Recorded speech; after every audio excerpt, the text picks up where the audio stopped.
welcome to the Wednesday edition of the Box Seat. I'm Adam McGrath and joined by Mark Olmos. Mark, great to have you alongside me. Great to be here, Adam. Looking forward to another Wednesday card. Should be a very good card as well. Let's get straight into it and take a look at the conditions that we are going to be faced with. The Mooble Rail is out 15 metres with a cutaway. Looking forward to seeing how that plays as well. Running on a good 3, cloudy but no rain, so perfect weather for horse racing. You mentioned the rail. It'll be interesting to see how it plays out. I think they haven't used that patch of grass yet, so we should be getting all sorts. Yeah, looking forward to seeing how it does play out. Let's get straight into it and we'll start with race number 1. It's over the 1,000 metres, as we've seen plenty of times throughout the year with these 2-year-olds. A couple of horses coming in fresh off of trials with no form to take a look at, race form, but a couple just where you think the form lines might be a little bit stronger with the exposed form that we've seen. Absolutely. There's a few that have trialled really nicely, and there's one in particular form race which has been fairly handy to punters going forward. We'll have a look at Daraja Jewel 2 starts ago, beating home Unmarked Bills, which recently won, and Leak Faden just ahead of it.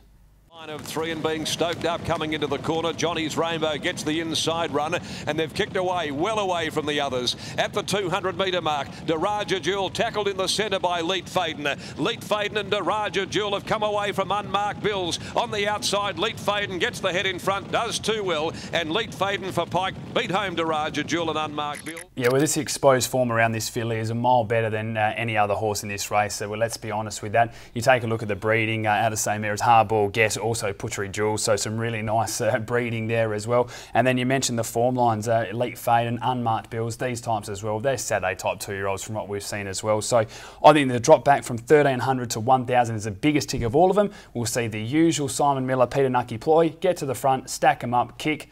I think it's too hard to beat. Absolutely, especially back to the 1,000 metres. I think that's a massive plus. We've seen how this filly likes to get out and roll. 1,000 metres, 1,300 metres was too far last time.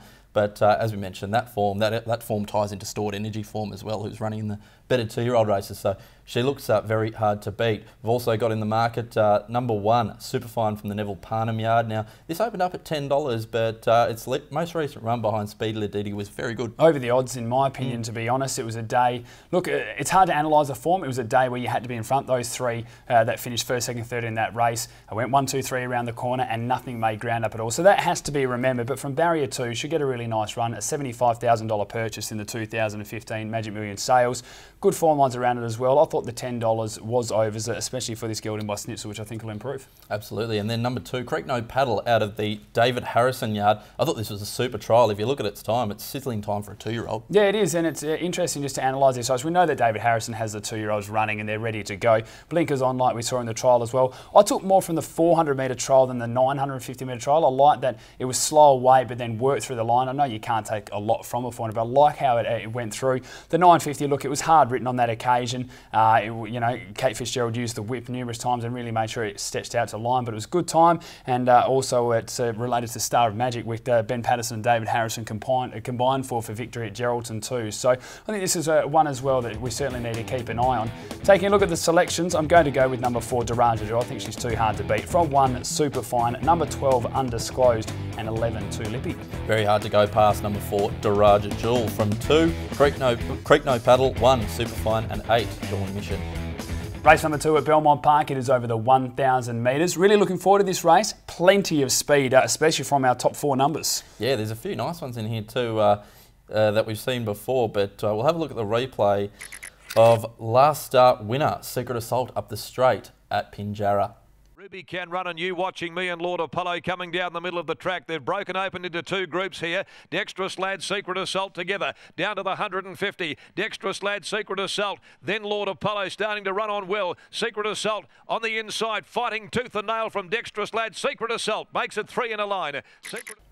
Really good performance here by Secret Assault. Got a lot of time for this 4-year-old, and with all respect to Kevin Buswell, this horse keeps getting prices because of the trainer and the jockey. We've got a 3-kilo apprentice on board. Kevin Buswell hasn't had too many city winners in his time as well, so we're getting a nice price. This horse is a talented galloper. We've seen it run really well. 3 wins in a row now. It's gone from a maiden to a 52 plus to a 56 plus.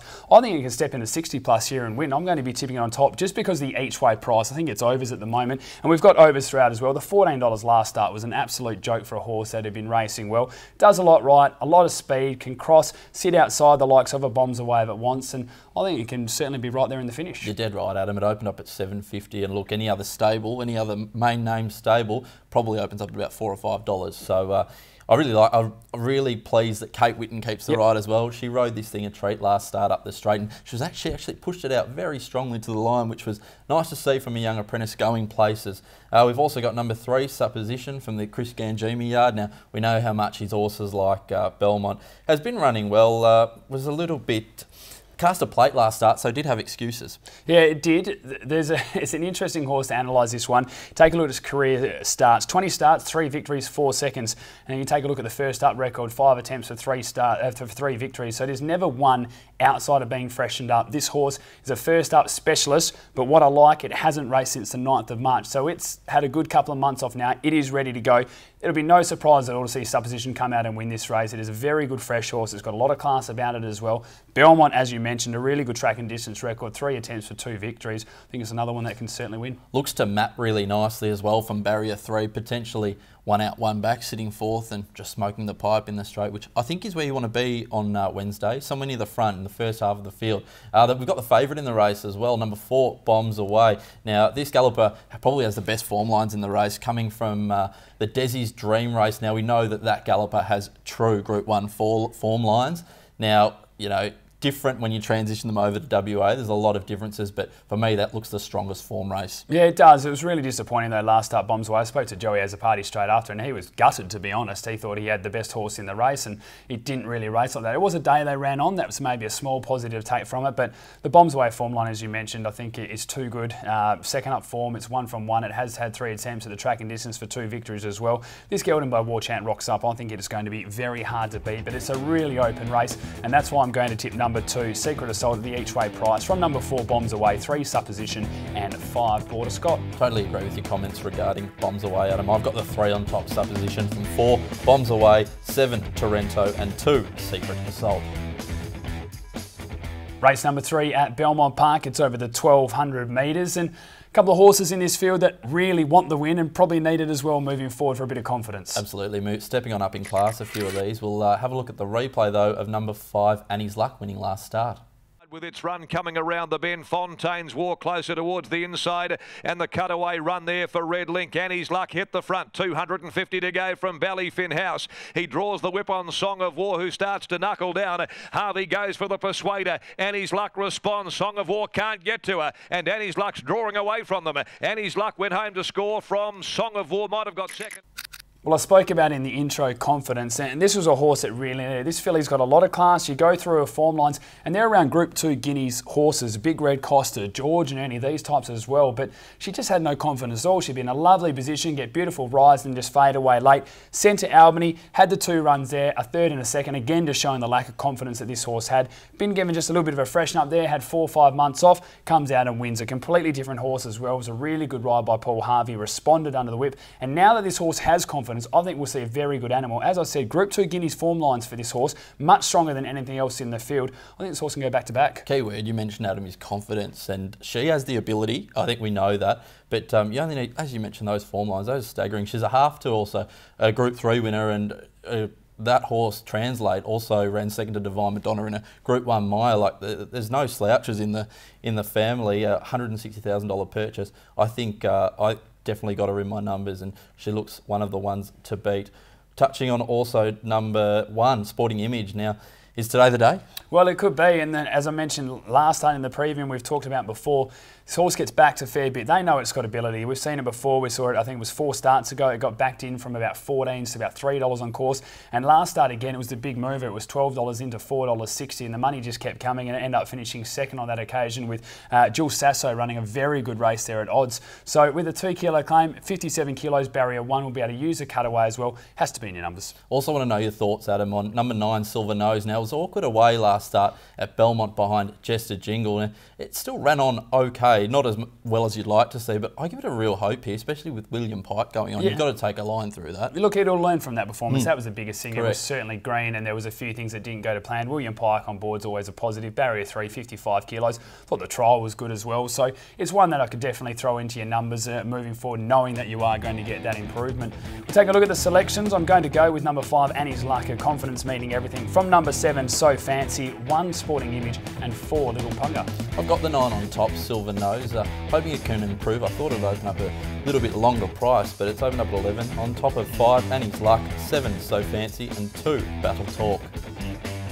Race number 4 at Belmont Park. It's over the 1,650 metres, and I can probably use the same intro as the one before. There's a few in this race that need a win. What did you do? One of them, 13 starts for only the 2 seconds. Tonka Tough has been racing really well, and there's a couple that are on the improve. Absolutely, Adam. We'll go straight into the replay. Last start of Tonka Tough behind Senso. Best form lines, and gee, just disappointed for a run. Should be running on here.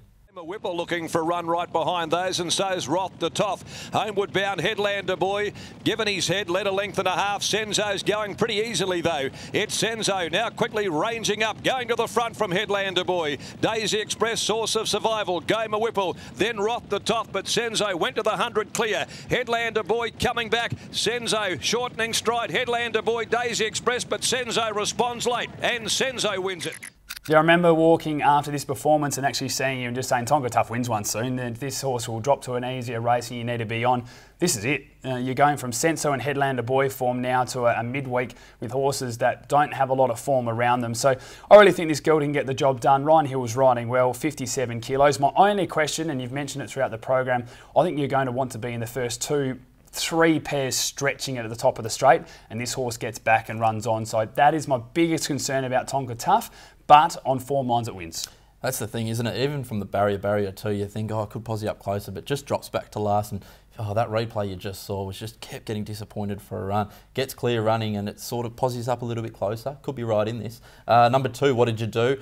Almost cracked it last start, but ran into a smart one, Checkers. I flipped the coin between these two, and again, it was for the more reason I prefer the runs of Tonka Tough, but What Did You Do is going to be in the better position. We saw the run that it had last start with Checkers. From barrier 6, it should be getting a lovely position again, and this horse can just keep running on. If it had had that extra distance last start, it probably goes really close. So I think What Did You Do can break through on a numerical form at 13 starts, 2 seconds. This horse isn't much, but we talked about in the preview before last start, Neville Parnham's mentioned it. This horse has got a good upside and a good future as well. It's just putting it all together, and I think this could be the race that it certainly breaks through and gets the job done. And we'll take a look at the selections now. I'm going to go with number 1, Tonka Tough. From 2, What Did You Do?